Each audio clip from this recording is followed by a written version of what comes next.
Hey guys, I'm going to do a couple examples here in case you forgot how to turn improper fractions into mixed numbers using the dividing method. So here we see we have an improper fraction of 16/5.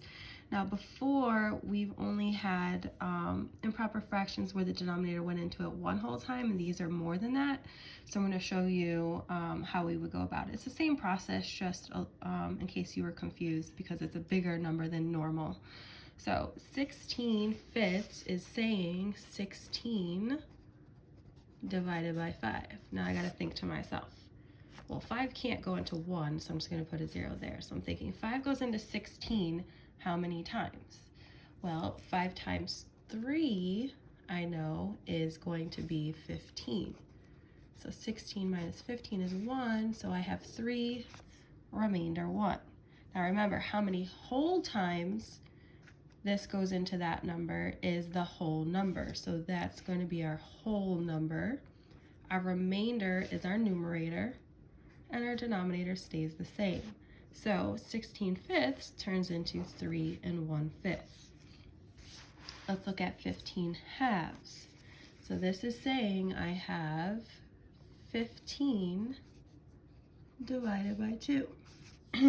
Now I know 2 can't go into 1, so I'll just put a 0 placeholder there.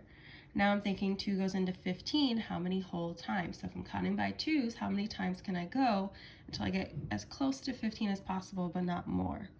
Well, if I know my facts, I should know that 2 times 7, 2 can go into 15 7 whole times, because 7 times 2 is 14. Then I subtract, 15 minus 14 is 1. So I have 7, remainder 1. Now how many whole times 2 went into 15? 7, that's our whole number. My remainder is my new numerator, and my denominator stays the same. So 15/2 turns into 7 1/2. Okay, I'm gonna do one more.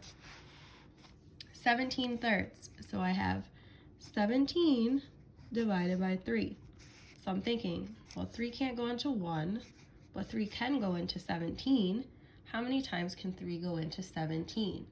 Well, you should know that 3 times 5 is 15. If I subtract 17 minus 15, I have a remainder of 2.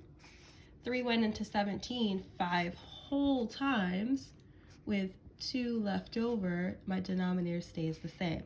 So 17/3 turns into 5 2/3.